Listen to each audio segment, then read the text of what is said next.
My name is Jeremy Juro, and welcome to Choosing the Right Scrum Master, part of the Becoming a Great Scrum Master course of the Scrum Master Fundamentals series. In this module, you'll learn which qualities are shared by many of the best Scrum Masters who are helping their teams reach their potential today, and how the role of the Scrum Master relates to the rest of the Scrum team, the broader organization, and differs from a traditional management position. And what types of positions may not be the best for recruiting Scrum Masters from. Having a deeper understanding of the traits and qualities of successful Scrum Masters will not only help you identify those in your organization who may be right for the role, but it will help you decide if the Scrum Master role is right for you. To get started, let's meet the organization who will be adopting the Scrum framework and therefore choosing their first Scrum Master. Globomatics is a large enterprise-level software development company who builds software to help small businesses manage the financial side of their business.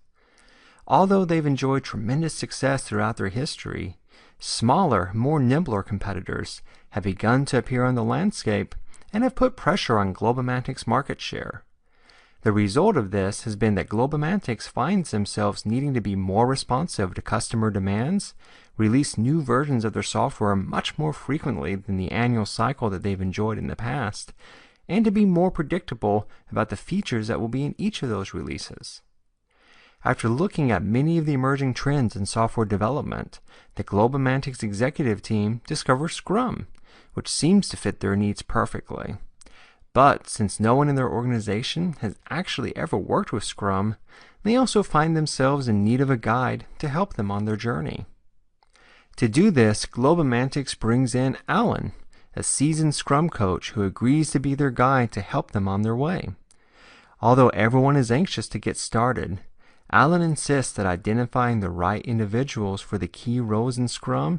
is key to Globomatics' success, and spends his week simply observing the team to better understand the dynamics between each individual.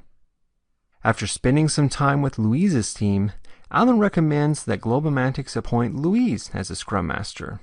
This surprises many in the organization, since although Louise is well liked amongst the team and has proven himself to be a well-respected senior software engineer, his team also has a very good technical lead and a very well-regarded manager. While Alan agrees that both Louise's manager and technical lead are both quite good, he also explains the fact that because both are each so well suited for their current roles, this means they may not actually be that well suited for the Scrum Master role.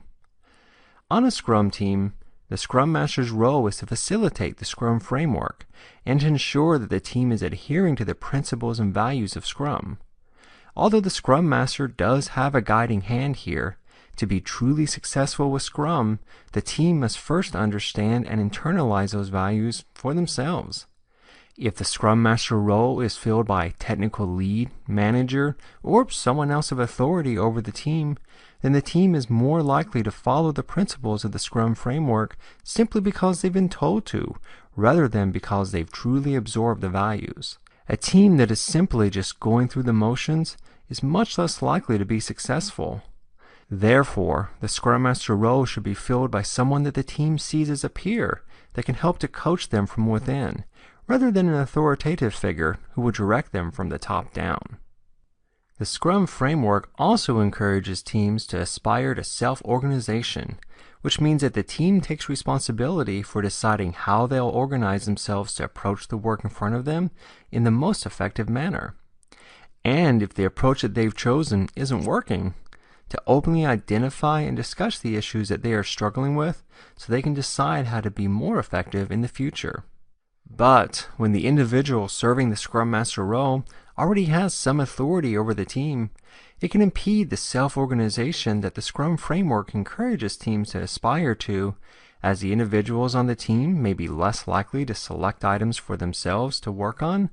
or to offer opinions on how the team can best approach a given set of work.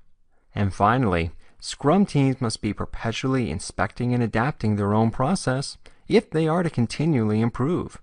But if a figure of explicit authority, such as a manager, is always present, then team members may find themselves hesitant to honestly express concerns about the struggles the team is currently facing, openly share their progress or impediments with the team publicly, or to be less forthcoming with potential improvements to the team's process. But despite Alan's recommendation to Globomantics to appoint Louise as the Scrum Master for his team, he does recommend to Globomantics that, in the future,